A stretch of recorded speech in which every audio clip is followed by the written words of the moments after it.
This is David Lindsay from Fenway Education. People who have a positive outlook on aging at midlife lived an average of 7.6 years longer than those who thought of it as negative. In other words, if you say getting older is going to rock, you're more likely to live 7.6 years longer than someone who goes, man, this getting old paper sucks. Hundreds of research studies prove the life-changing magic of a productive story. Are you going to get that promotion? Is your marriage going to make it through that rough patch? Is your company going to hit its projections for the year? The single biggest predictor for all of these events is not the facts of your situation, but rather the story you tell yourself. The bad news is there's an epidemic of rotten storytelling going on in our culture right now. The good news though is that we have the ability to fix that. And the best news is it's not as hard as you might believe. As Dr. Carol Dweck wrote, small shifts in mindset can trigger a cascade of changes so profound that they test the limit of what seems possible.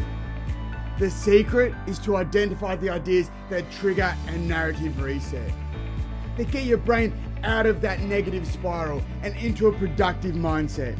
Here, there are 3 strategies backed by evidence to help you reset your own narrative. Number 1, create a clear vision on the life that you want to live.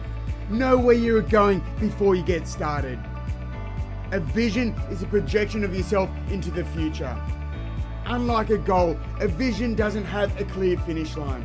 A vision is big, bold, audacious, and ideal to aim for, not a box to simply check off. When shaping your vision, make sure it's full of purpose and meaning. It's not enough to say, I'm starting a microfinance company. Yes, that is a legitimate goal, but it's not big and bold enough to constitute a vision.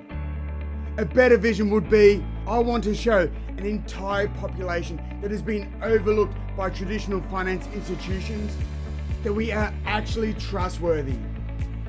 Your vision will help you push through the pain, overcome self-doubt, and prevent others from moving you off your path.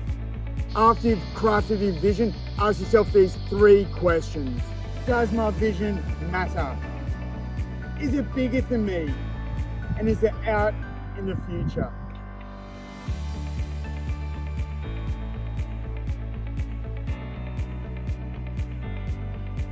If you've answered yes to these 3 questions, you set a strong baseline to disrupt your narrative. Number 2, expect setbacks.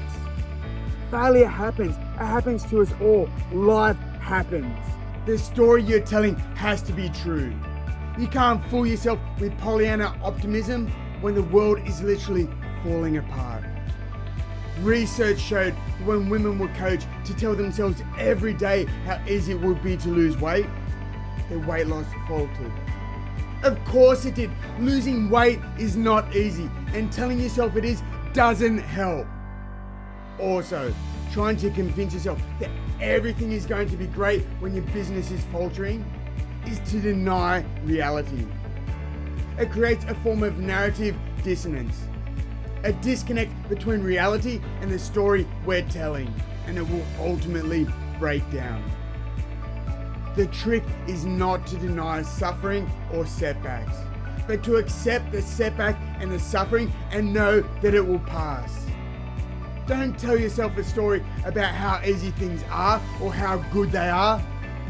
Tell yourself a story that says, this is all part of the journey. After all, every single success story in history or in literature or in business shares one quality. That moment when the hero needs to decide, against all odds, whether or not to keep going. See the river and not the rocks. And people sometimes concentrate on the rocks and not the river.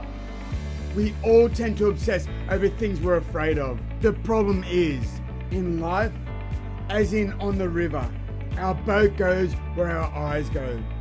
So when you read lots of stories and tell lots of stories about how bad things are likely to be, you literally make that bad thing more likely to happen.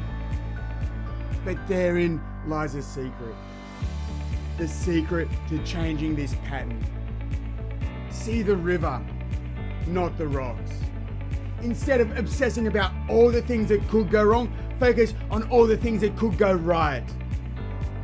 Tell stories to your team and to your family and in your own head, all about the open river ahead of you. We have a natural tendency to look at the rocks. Make it a practice to, instead of looking at the rocks, look at the river. Look at what's ahead of you. Look at the adventure that's coming.